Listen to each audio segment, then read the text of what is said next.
Okay, welcome to the first video about thermodynamics for IB Physics. And we're going to start by reviewing some key terms about thermo that you should have seen last year. The first one is heating, sometimes called heat. And what that is a non-mechanical energy transfer. So work is mechanical energy transfer.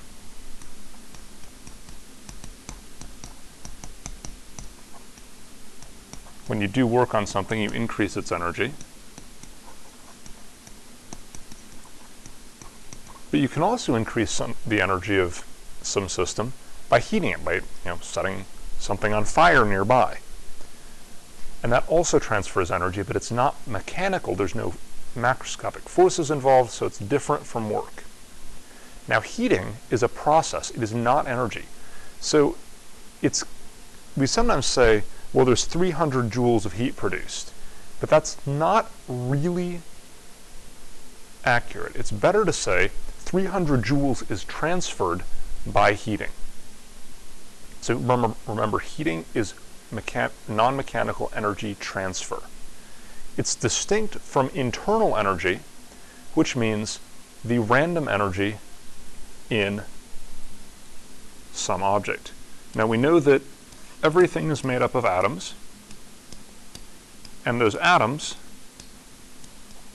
are moving around randomly, and the higher the temperature is, the faster they move. And the total energy, kinetic and potential, is internal energy.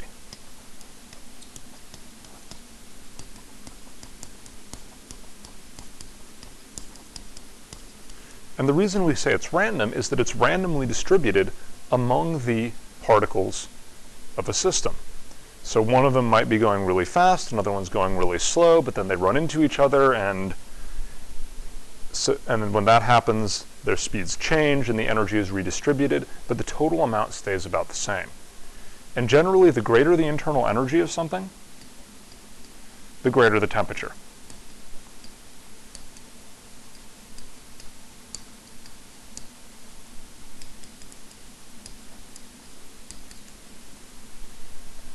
So you need to know what heating is, how it's different from work. You need to know what internal energy is. And the main idea is that it's random and it's the energy of the individual molecules within an object. Now the next topic is something that we saw last year. You probably also saw it in chemistry, the idea of heat capacity.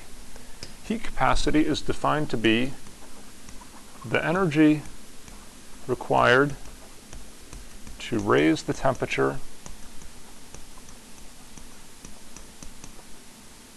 of an object by 1 degree Celsius.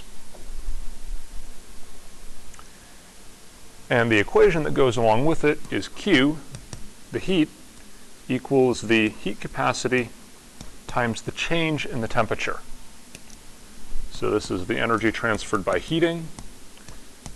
Capital C is the heat capacity, and delta T is the change in the temperature.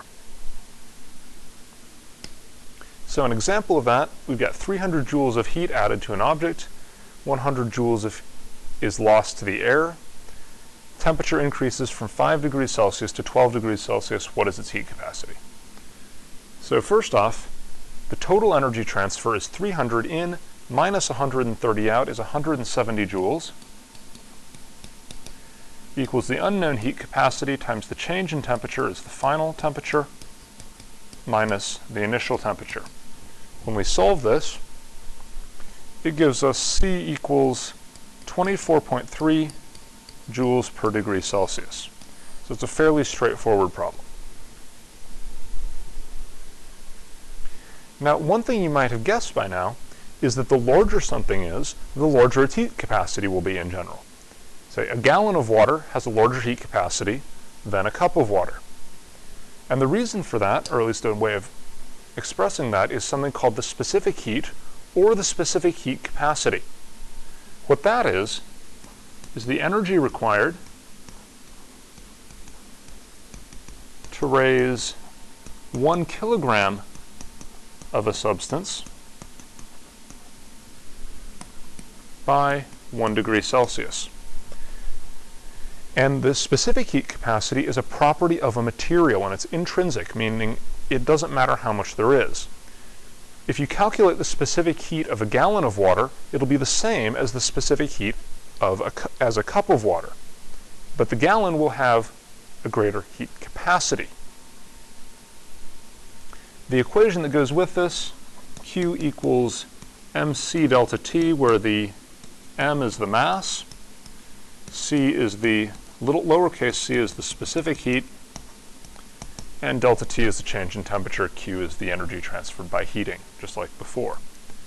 And in general, for a homogeneous object, meaning made of the same material throughout, the heat capacity is its mass times the specific heat.